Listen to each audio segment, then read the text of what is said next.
Welcome to the National Women's Fitness Academy podcast. We're here to talk about women's health, female hormones, body image, and all things health and fitness.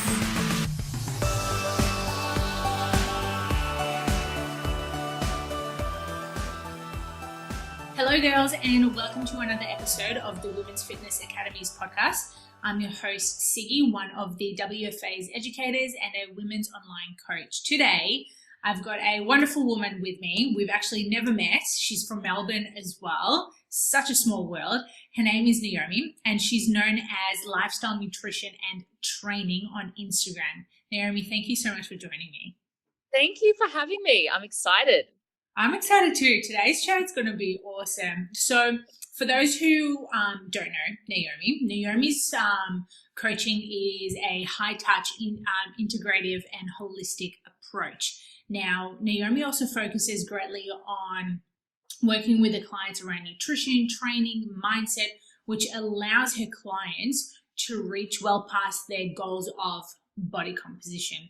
She's also a really great believer, a big believer, that knowledge is power. And so education is such a large part of her coaching, where she wants and makes clients reach to ensure that they become the captains of their own ships, which I think is bloody awesome. And her mission, out of everything that I've just mentioned, is also to help women tired of the fad diets and self-loathing to reclaim their self-love, empowerment, and start living life in more alignment, which I think is so cool, especially from the background that, you've had with your relationship with food, Naomi.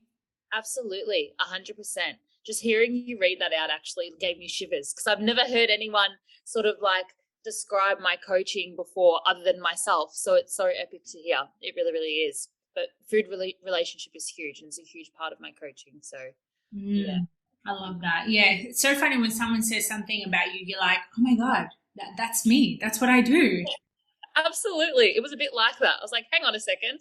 I've never heard this out loud before other than from my own lips. So it's really awesome to hear. And I think amongst the community of coaches as well, hearing everyone's different missions amongst coaching is incredible. And then to hear yours as well is amazing. Yeah, I love that. And it's so funny because we all realistically, we're all under the same umbrella, but we have various ways of approaching our coaching styles. And I think this is why we're so unique in this industry. Yeah, 100%. Couldn't agree more. Yeah.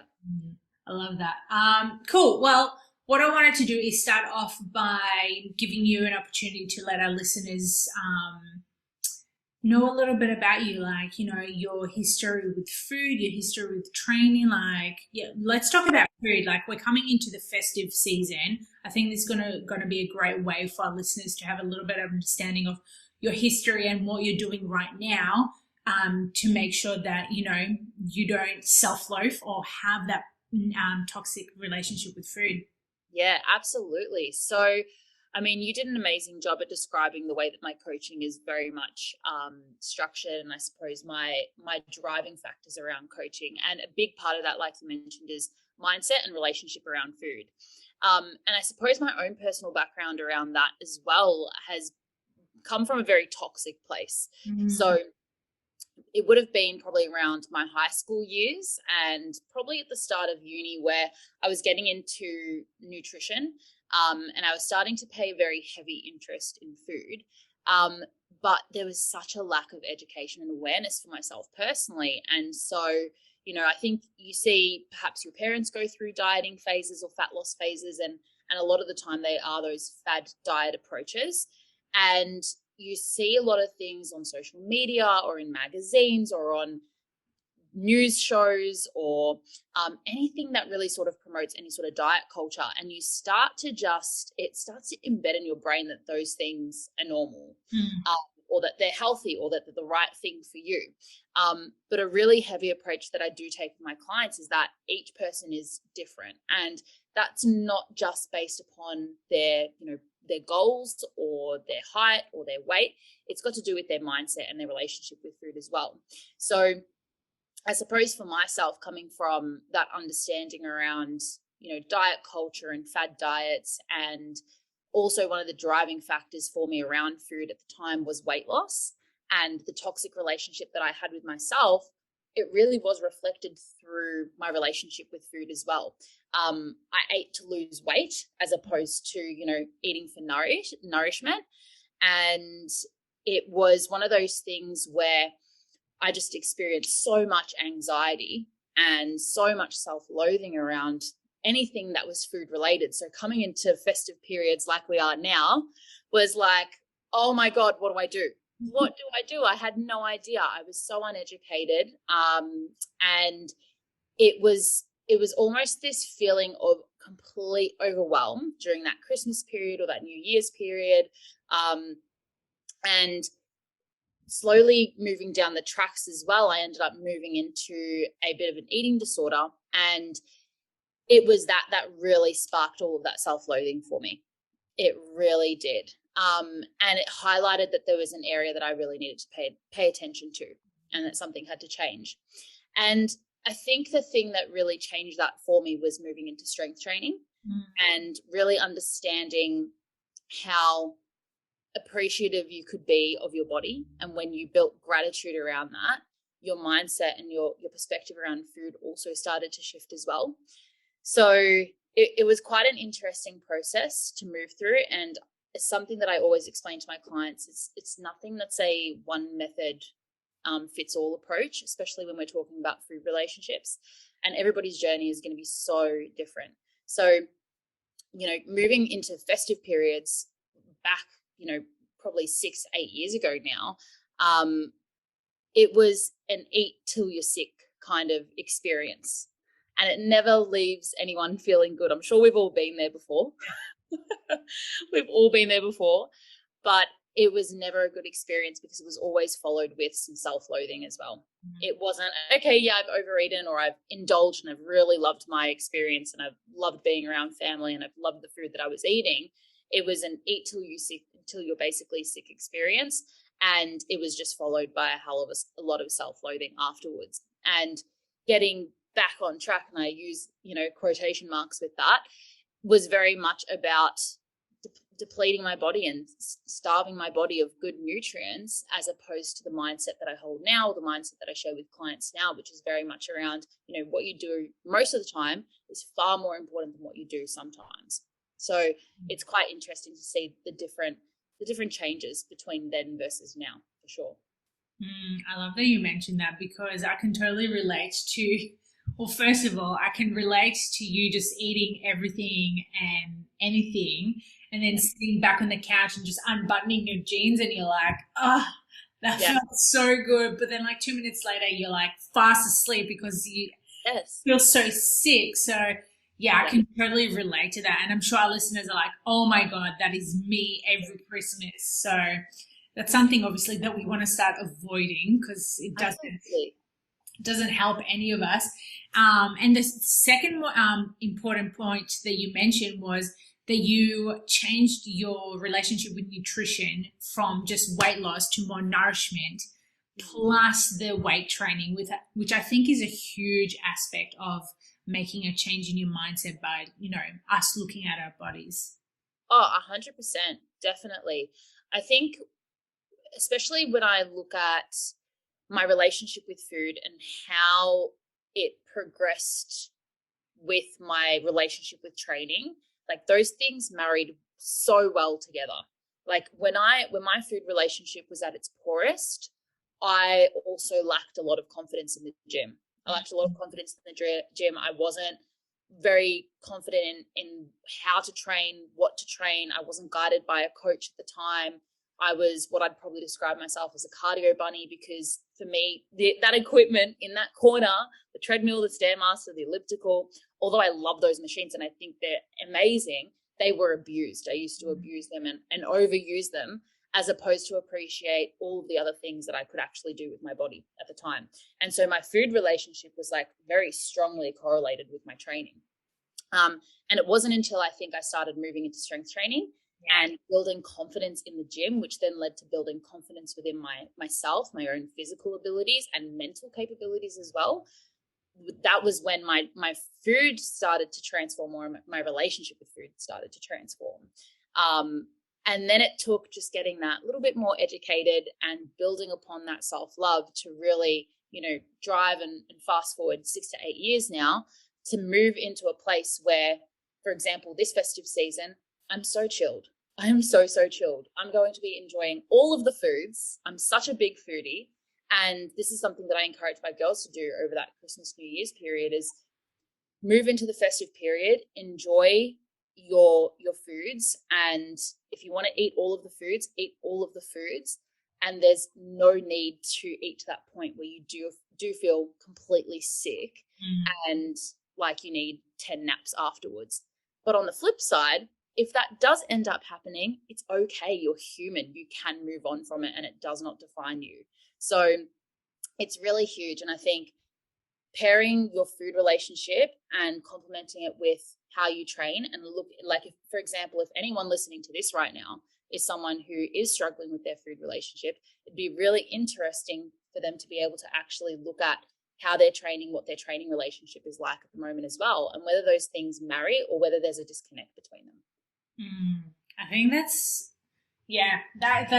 such a huge topic to talk about, because there's so many people out there that have one-minded around nutrition and then other-minded about training. And I literally giggled inside when you said that you were a cardio bunny, because like that was literally me. Like, yeah, I would just eat like freaking rabbit food. Like, oh my God, it was horrible. But all I was doing was cardio, and I was trying to figure out, like, why am I not seeing a change? Like, why am I not getting strong? So yeah, it's a huge, as you said, like, it's a huge disconnection around those 2 points.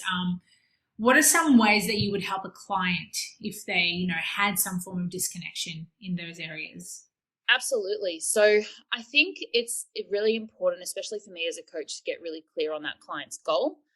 And I always, in the back of my head, I always think about seeking to understand first, understanding that client's goals, understanding their previous relationship with foods, and whether they've, been through diet culture before, what their training history has been like, and what they're wanting to move forward with. So one of the most important questions that I ask my clients is, who do you envision yourself becoming in 6 months? Not what do you want to weigh, what dress size do you want to be, not even how do you want to train or how do you want to eat or feel yourself, but who do you envision yourself becoming? How does she sound? How does she speak about herself? What does she say to her friends about herself? What does she say to herself about her own self? And what's her relationship with food like? What's her relationship with training like? What's her relationship with her body like? And the way that I generally work through with my clients is understanding all of those things and marrying them together with the best approach that's going to suit them. Because if a client comes to me who says, I want to lose X amount of weight and I've got these body composition goals, but they've got a toxic relationship with food, that's the first thing that we actually need to be working on and managing. And a meal plan or tracking your macros might not actually be the most appropriate thing to do that for them. So working through and understanding how we can actually improve their food relationship that's going to be specific to them and tailored towards where they are in their mindset right then and then is super important, super important. And one of the biggest things is obviously educating and up-leveling that client's level of skill and understanding. Because if their current perception around, for example, making body composition changes, our old approach, for example, cardio bunny and eating like a rabbit as well, then they're going to feel super frustrated with the lack of progress that they're having, and they're going to continue driving themselves in these mental cycles of depletion and feeling awful about themselves, and it's only going to further encourage that self-loathing. So when we can start to educate the client around, what actually harvests results and what is false versus real, then they start to get this feeling of empowerment and understanding, and they're able to drive their goals forward in a much more efficient way. So that is honestly like the biggest approach with my clients, is always treating them as individuals as they are, understanding, what their goals are, much greater than what's on the scale, but who they actually want to be and what history they've also come from. Freaking love that. It's so empowering to hear another coach wanting a client or just wanting, a human being to envision what they're actually wanting to look like, be like, act like, because you know what, like from being in the coaching industry for quite a while, and I'm sure you can relate to this, like when you first start, you have this like screen to ask a client, you're like, so what do you weigh? Okay. And what is your goal? And it can be quite confronting for a person, who weighs 100 kilos and they're like, oh, I want to like go down to 70 kilos, but I want it by this date. It's just like, well, shit, like there's a lot of stuff that we need to work on. And I'm really glad that you mentioned around the education side of things, because majority of the time, well, I'm speaking more like openly about this, but there's certain coaches out there, and I'm not bad mouthing anyone, but certain coaches don't have this approach. They don't have that real talk with the client going, hey, awesome. Let's say Susie, for instance, wants to lose weight, but as you mentioned, she has a toxic relationship with food. It's just like, well, you're going to turn around to her and be like, cool, weight loss is there, but like now we need to focus on your relationship with food. And I can speak from experience that I've been with a couple of coaches who didn't approach that with my, relationship with food, which ended up into a freaking dark rabbit hole that I couldn't get myself out of for a while. So I think that's really important for our listeners to understand, like, how do you want your client to feel like at the end of, their coaching experience with you? Absolutely, 100%. And I think something really important there is sometimes your clients are going to really hate you with a lot of love, like hate with a lot of love, because you're going to be giving them the honest truth. Yeah, you literally are. And oh my God, there are countless times that I have had to basically redirect client goals, understanding that. And I think as well in the coaching industry, it's like, okay, well, your job's to get your clients results. Yeah. Absolutely, 100% agree. But at the same time, your biggest investment also needs to be their overall health and well-being and what's best for them. Yeah. And if driving them into calorie counting, meal plans, or large deficits while they've got shocking gut health or hormonal health, or they've got visible or at least some traits of poor food relationship, then what kind of damage can be done further in that kind of instance if we don't take the right approach? So there are countless times where I've, for example, spoken to clients and I've said, look, I understand what your goals are right now, but in order for us to actually move there efficiently and in the most positive way possible, we need to actually reprioritize how we're dealing with things and have a slight change in strategy. And it's okay to take a step to the side in order to take 3 steps forward in 3 weeks, a month, 3 months time, or however long it might take us to actually get there. So it can be a bit of a tough gig sometimes in having that honest chat. And but at the end of the day, your clients 100% appreciate that from you. Yeah, you know what? I totally agree with that. I can relate to a conversation I had with a client of mine last week. She's encountered an injury because of work, like a freak accident, and we had these body composition goals, but now we're having to rehab the injury. So we really had to sit down, have the honest conversation going, hey, that body composition goal right now is put on the side, where right now we need to focus on the injury, like rehabbing it, supplementing you, like nourishing your body. You're going to eat more, bonus, but how like some clients look at it, they're like, oh no, like put like things behind, I'm going to not be able to like look a certain way by the end of the year or whatever it is. But like you said, you need to have that honest conversation. Like this is it right now. Like this is what we need to work on. Absolutely. And I think also breaking the mentality of, regressing your progress.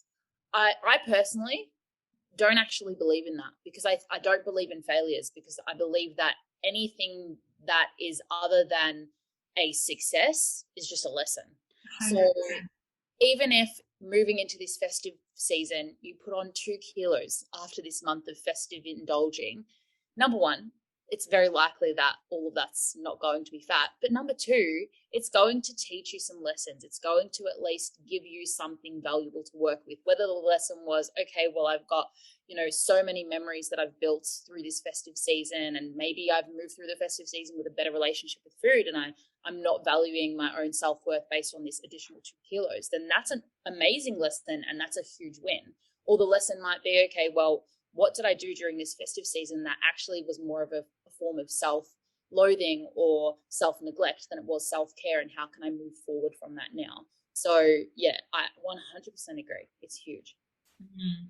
I love that. You know what? Like, as a coach, it can be so uncomfortable having that real conversation. And I'm sure there's coaches out there that are like, oh, but like, what if I lose them? What if they say no? It's just like, you just need to be honest. Like, if the client can't be on board about you wanting to take care of them and take care of their health, then maybe they're not the right client.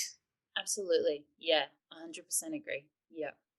And while we're on the topic of, changing goals and taking care of your health, I remember you were mentioning how some clients need to, with the dieting side of things, you mentioned how, some clients will want to be dieting, but they'll have hormonal issues, or they have gut health issues.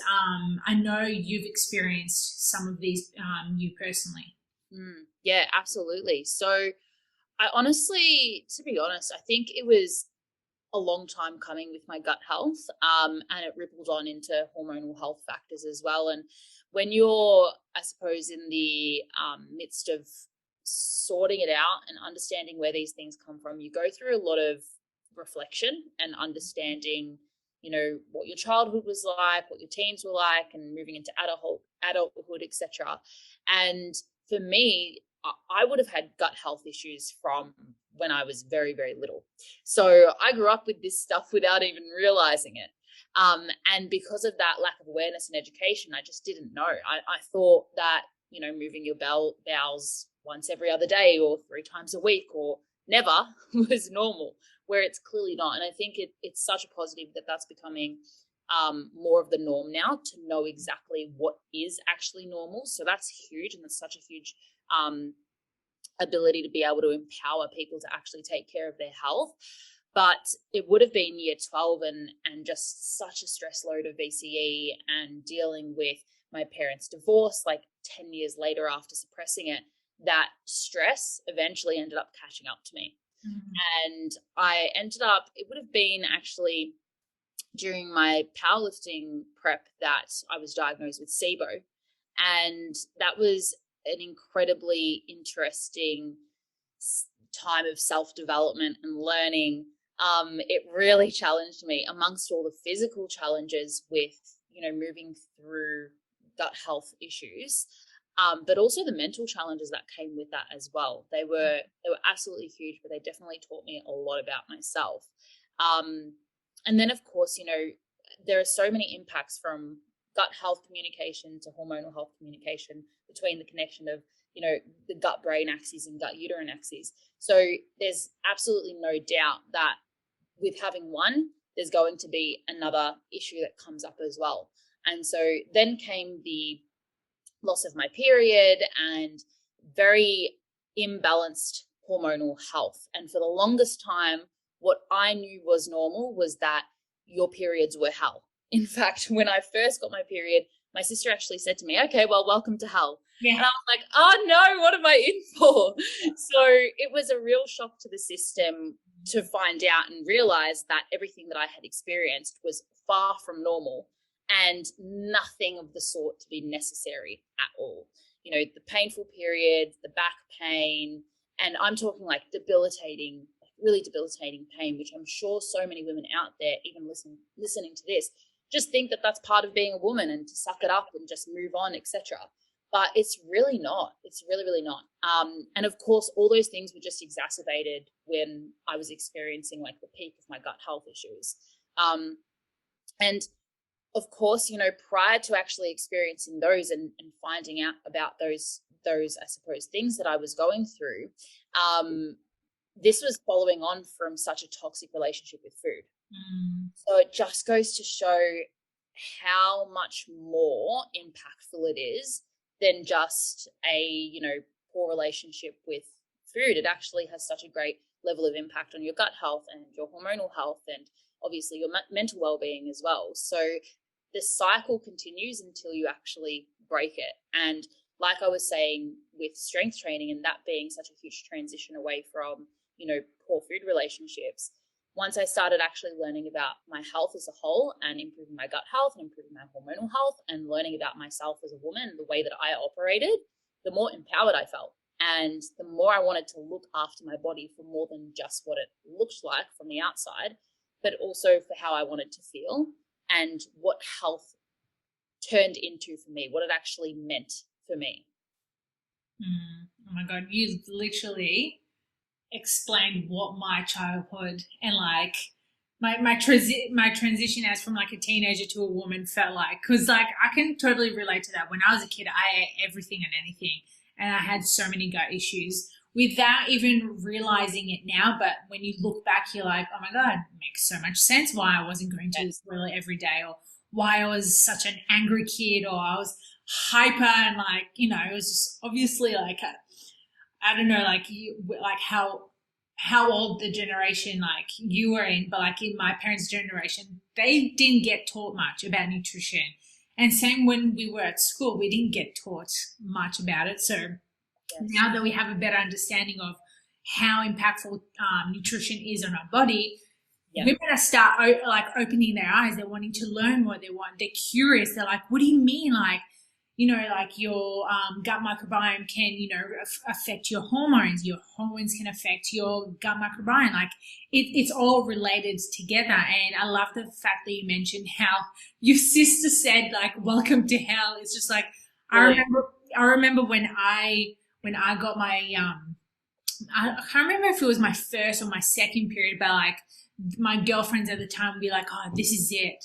Like, it's shit being a woman. Like, why is this? And women used to look at it as like a bad thing. Like, you know, having a period, oh, poor you, like you're going to suffer this for the rest of your life. Well, till you're, you know, 50, 60, whatever, till you hit menopause.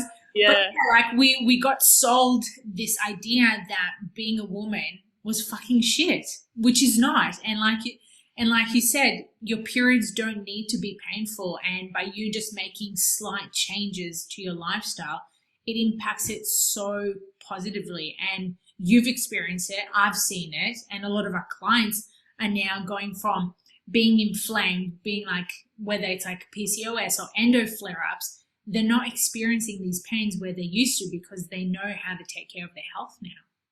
Oh, absolutely. Absolutely. And it just embodies that whole notion of education is power. And it really brings a whole world of empowerment. And especially as women, especially when, you know, the fitness industry is an amazing industry. It really, really is. But oftentimes there can be a lot of misinformation amongst it as well. And I think when we've got like social media is so impressionable. And at the end of the day, if what you're taking as face value is, you know, true, then like, of course, you're going to end up putting your body through all sorts of hell just to look that certain way. And the impact on your gut health and your hormonal health is absolutely insane. And I think being educated around that is just so important. So yeah, absolutely. Education is power. The more you can know about your body, the better. Like I take my girls through tracking their cycles efficiently and appropriately, through tracking their VBT and their cervical mucus and charting properly and learning how to actually look at those things and take them into consideration when they are working towards different health goals or body composition goals. And I always tell them that tracking their cycles properly and efficiently, not just using Flow or using apps to actually tell them when they're ovulating, is like one of the most empowering things that they'll ever do as a woman, to actually learn about. Like, I don't know about you, but I had no idea what ovulation was back in the day. I had no idea. No idea, like no clue. And then I'm learning about, you know, how the pill doesn't actually, you don't actually have a period on the pill. Like that blew my mind back when I learned that.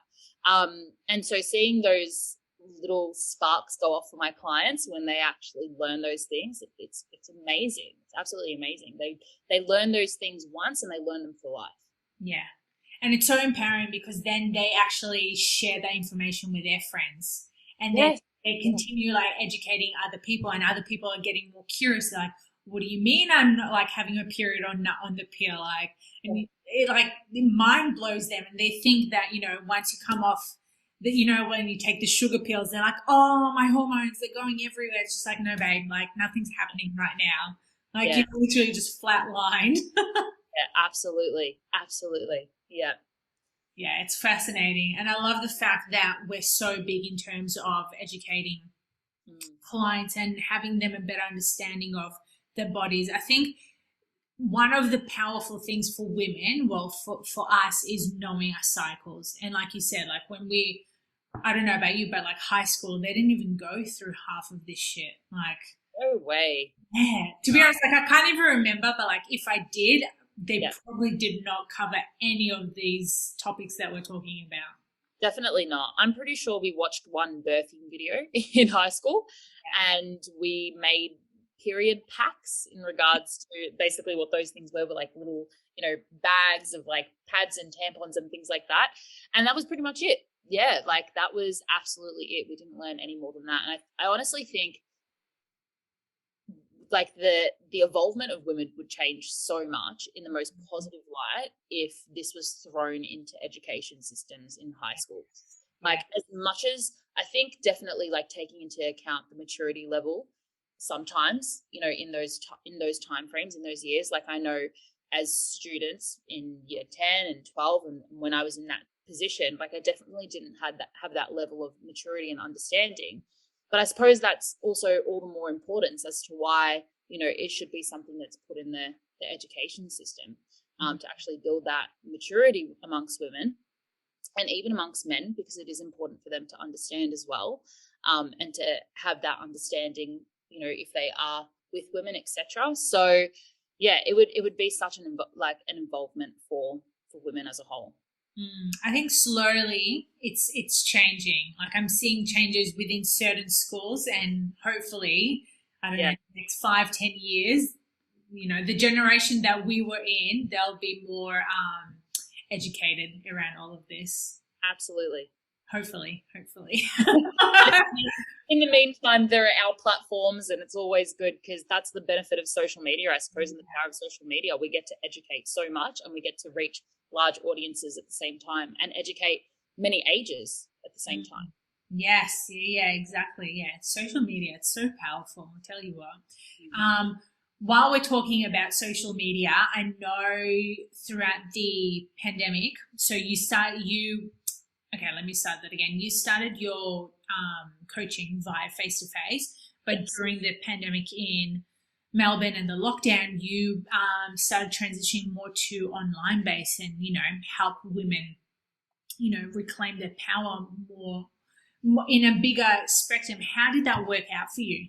Yeah, absolutely. So, look, when the pandemic initially struck, I was at an all-time peak with my face-to-face clients. I couldn't take on any more. In fact, I was looking at taking on another coach at the time, because I simply, like, I could not possibly run any more face-to-face sessions. I was at a point where I was pretty much burnt out 24/7, and I loved the face-to-face contact. There's something so satisfying about watching someone's movements evolve and have them really notice that and internalize that feeling as well for themselves.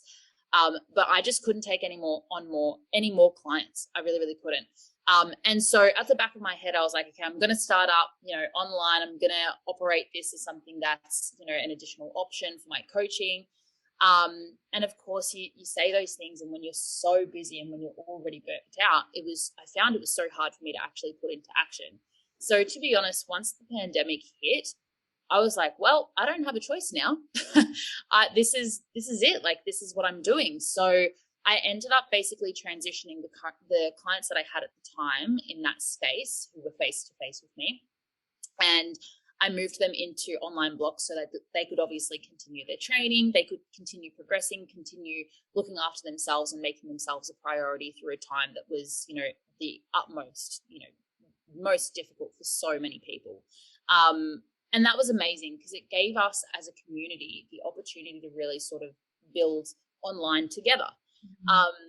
And after that, I basically just kept running with it. And the biggest benefit that I found is the ability to be able to have the highest level of contact with my girls, to be honest.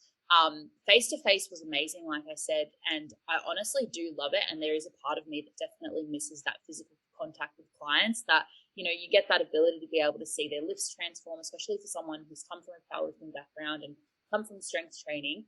Watching someone's technique evolve and them feel that strength in them is like, oh, it's one of the greatest feelings.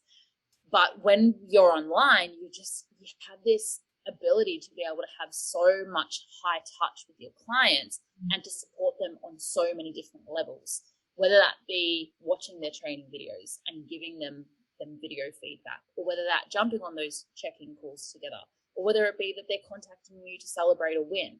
It's been really expansive and honestly such an amazing opportunity for me personally. And like the limits, there are no limits. What limits? It's insane.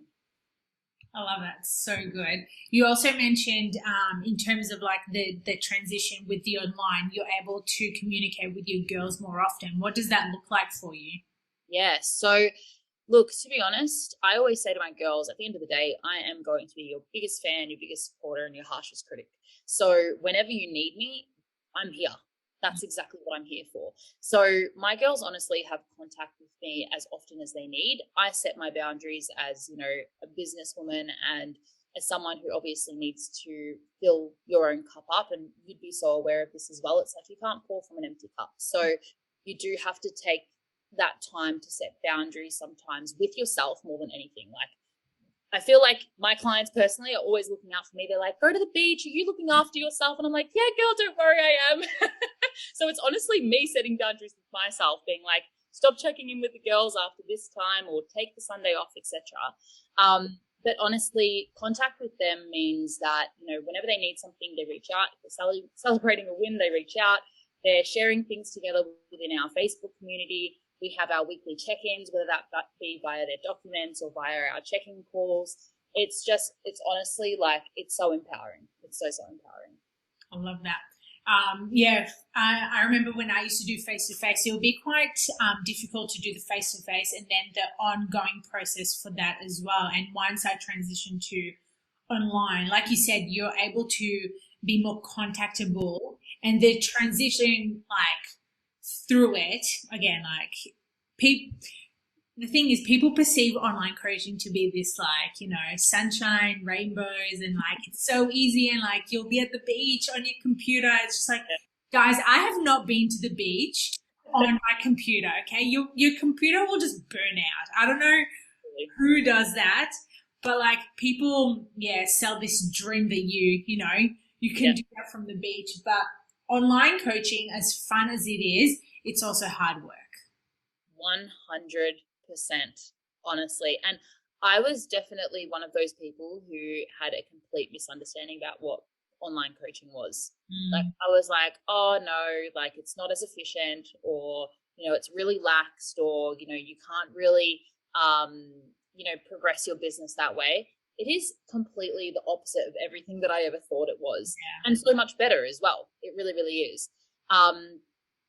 And I agree. I don't think my laptop has ever survived a beach session. I've taken it once before and I'm like trying to find internet connection. Like, it just doesn't work.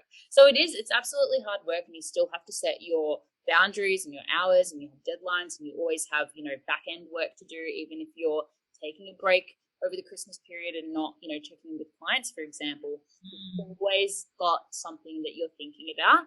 And I think that's probably the biggest difference, to be honest, with face-to-face, is that I feel like once I left the gym, I was like, it's like I was away from work.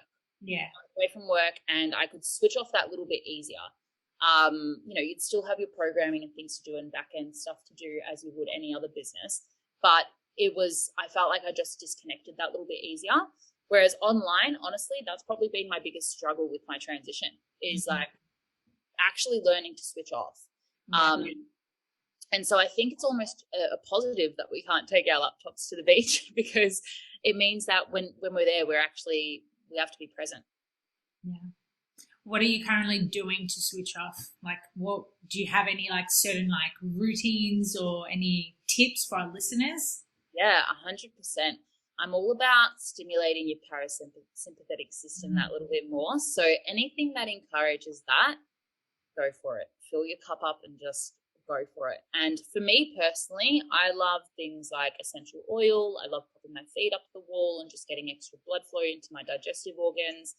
The beach is like my peace space. So for me, it's just the best, isn't it? Like as soon as you hit that sand or you even just see that sand or that water, it just soothes me personally. So It grounds me so much.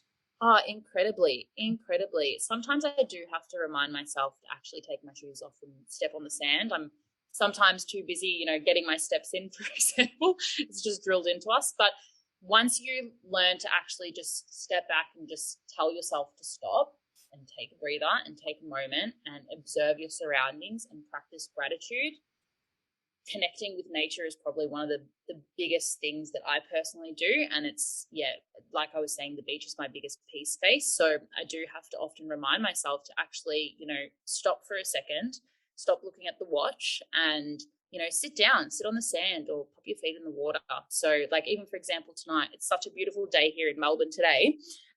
God knows what it'll be like when this is uploaded. We'll see. But today's really beautiful, but I'm going to go for a swim. Like it's just epic. It's epic weather. So it's the perfect time to really, get out and just ground yourself. I love that. It's so important for our listeners to understand. Like I know most of them are coaches, but even for those who are not coaches, who are into their fitness, you need to also remember that training's not everything. Tracking is not everything. You need to take care of yourself as a whole. And I love that you mentioned that, sometimes you just have to remind yourself to take your shoes off when you're on the sand, because we're so like, we're pretty, I wouldn't say robots, but like we're very, what's the word I'm looking for? Like we're very habitual people. Like, once you do something, you have to do it, but then you have to take yourself back and remind yourself, okay, I'm doing this because I like doing this, not because I need to accomplish a certain outcome. Yeah, exactly right. Yeah, it's so important to fill your cup back up. And I think when you find those things that really do allow you to do that and stay grounded, I often associate these things with what I tell my girls, which is anchors. Like find your anchors and really utilize them. And it's honestly like the thing that you mentioned around that is like that reminder to like take a step back. And it's okay if you sort of fall out of your structure a little bit, especially in this festive time. Like I know for so many people this year, like at this time of year particularly, like it's so stressful. You're meeting deadlines with work and you're trying to finish things off for the year and before you go on break and all that sort of stuff. And like to remind yourself that it's okay if you're not tracking for a few weeks, or it's okay if you're not reaching PBs. Like maybe you're literally just moving your body to move. It's okay. It's actually okay. Your goals aren't going anywhere, and 2 weeks isn't going to be the detriment to them. If you don't have a deadline and you're not, training for a physique goal or something like that, then it's okay to take a step back and take a bit of a breather. Yeah, we need to enjoy ourselves every so often. You can't be so serious all the time. Absolutely. Yeah. Awesome. Naomi, what platforms can our listeners find you? Like, where are you hanging out these days? Yes. You can mostly find me on Instagram. So at Lifestyle Nutrition and Training, you'll be able to watch my stories, see my posts, come have a chat with me. So yeah, that is the biggest platform that you'll reach me on. I love it. And last one, what is the one of the big goals that you have planned for 2022? Oh gosh. I've got honestly so many goals that I want to work towards next year. One of my biggest goals, to be honest, is to fill my cup up more next year. This year, I said yes to so many things. I said yes. Did I? Yeah. It was a yes year. But I said yes to so much. I did so many courses, and like mentorships and learning is something that I'll forever invest within myself with. So that will always continue and never stop. But I've said yes to a lot of things this year, which often meant that I was pretty much working at that robotic speed and that pace, and just wasn't really taking that step back. So next year, my goal is to definitely take a bit of a step back. And that doesn't mean, putting any of my goals to the side, but it actually means being able to fill up my cup more so that I can pour out of it more often as well. So I would say that's probably my biggest goal for next year. I think most people that are listening to this would be like, yeah, that's my goal too. I think so. Yeah, it's going to resonate a lot with the girls. Awesome. Well, thank you so much for jumping on. I've had such a fun chat with you today. Thank you. It's been absolutely awesome. So good, so good. Girls, if you are listening to this, thank you so much for tuning in. If you've liked this, please screenshot, tag myself, tag the Women's Fitness Academy, tag Naomi at Lifestyle Nutrition and Training. Recommend it with your girls, share it, let us know what you think of it. And then till next time, just like Naomi said, fill up your own cup.